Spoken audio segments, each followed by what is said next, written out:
Christopher Meyer, instead of being in a cave, he's in the middle of a military town, a garrison town. We know how these Pakistan army towns operate. The army, the military is everywhere, including the intelligence services. He's a 6'5" Arab in the middle of a garrison town, living in an enormous compound with higher walls than the others around it. Are we seriously asked to believe the Pakistanis knew nothing? The Pakistanis obviously knew something. We know that they have divided loyalties about the war against terrorism.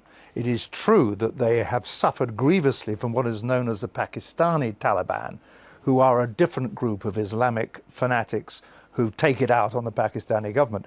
But they have a strategic ally, it has to be said, in the Afghan Taliban, because the game that the Pakistanis are playing are for influence in Afghanistan once NATO has left, because they're afraid that the great enemy, India, will then come to dominate Afghanistan.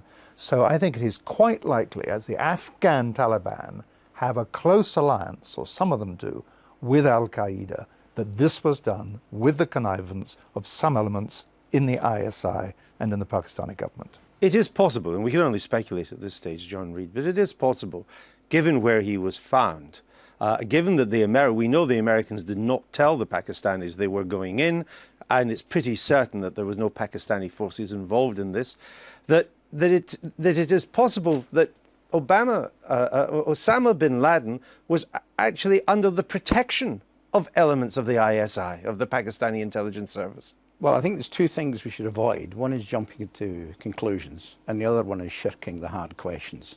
And you've identified one of the hard questions, precisely because the Pakistanis military would themselves be under a huge threat.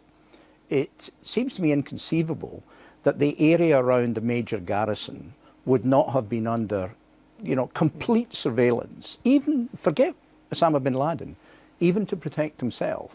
So the question has to be asked, if that is true, how come there appears to be for some time the most wanted man in the world hiding within half a mile of this garrison for a prolonged period of time, receiving messages, presumably controlling strategy and so on?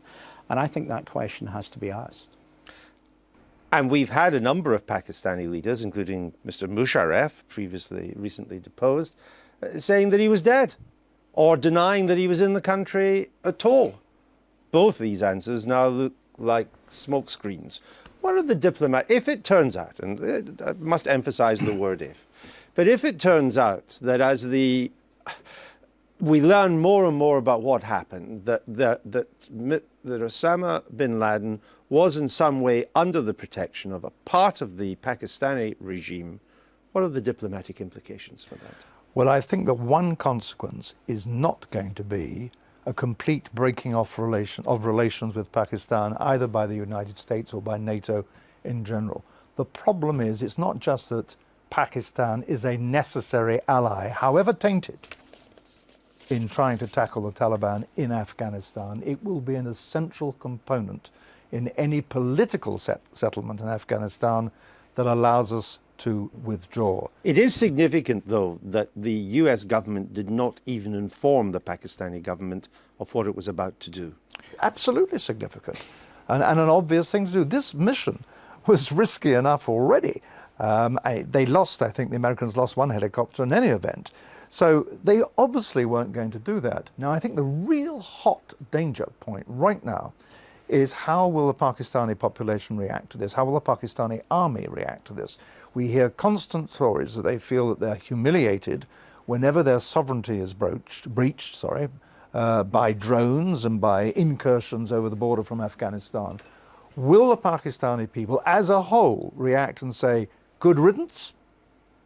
Or will they say, by God, we've had enough of this from the United States, which would then provoke even greater instability than we've seen in Pakistan over the recent months? And of course, India is watching this very closely as yes, well.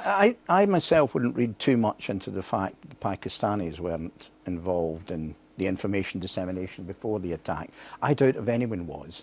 This would have been held on the very, very tightest circle, probably a few people. But it wasn't outside sovereign of it. Pakistani territory. Indeed it And was. Pakistan is meant to be an ally. And You that can is- only assume that they didn't tell the Pakistanis because they feared that the ISI would pass the information on to Bin Laden and he'd be off to another safe house. Well, that would be an element of it, but the Americans have always made plain, and the Pakistanis have always made public, that the Americans will follow Osama Bin Laden wherever he is. They always said they because would of go the- in and get him wherever they wherever found the him. nature of the crime. So I wouldn't find that, other things apart, itself highly significant, but I do agree with Chris that Pakistan is a crucial component of any solution of the wider geographical and geopolitical issues in the Afghan-Pak border area and indeed in the region as a whole. And therefore, as you said, there may be questions about whether part of, I think you said, the Pakistani regime or the Pakistani authorities, part of it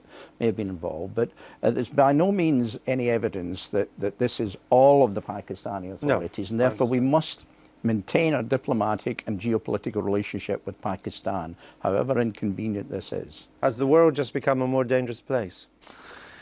It's possibly a more dangerous place. I mean, a lot of people are filled with hope now that Osama has gone, but he has become a symbolic figure rather than a real leader, so far as we know, of the Al-Qaeda network and any other terrorist network. Which has become more like a franchise operation. Yeah, and Frank Gardner, I heard him on The BBC security just correspondent. recently saying that operationally this isn't going to make much difference. But you have to be afraid that somewhere out there are Islamic radicals, jihadists, who will say this needs to be avenged.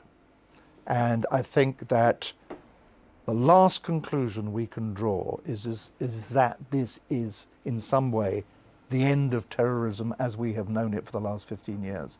I'm afraid that would be very, very rash indeed. The reaction in the Arab world will be interesting, particularly since a number of people in the Arab world can now say what they want, which they couldn't until the Arab Spring took place. Hamas has already come out and attacked the US operation, and calling him a holy warrior that has been killed. But I wonder how across the Maghreb, across North Africa, the Arab street will react to this.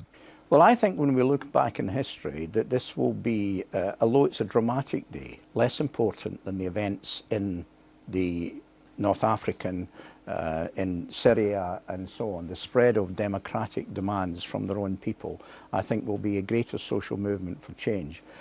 This is a day in which people will feel justice has been done, no question about it. It is a memorable day, no question about that either. Even in North Africa, they'll think that? Well, I think across the world, of course there will be splits on it, but the nature of Islamist terrorism has inflicted much more damage on Muslims and murders on Muslim families than it has on the West, although we have suffered.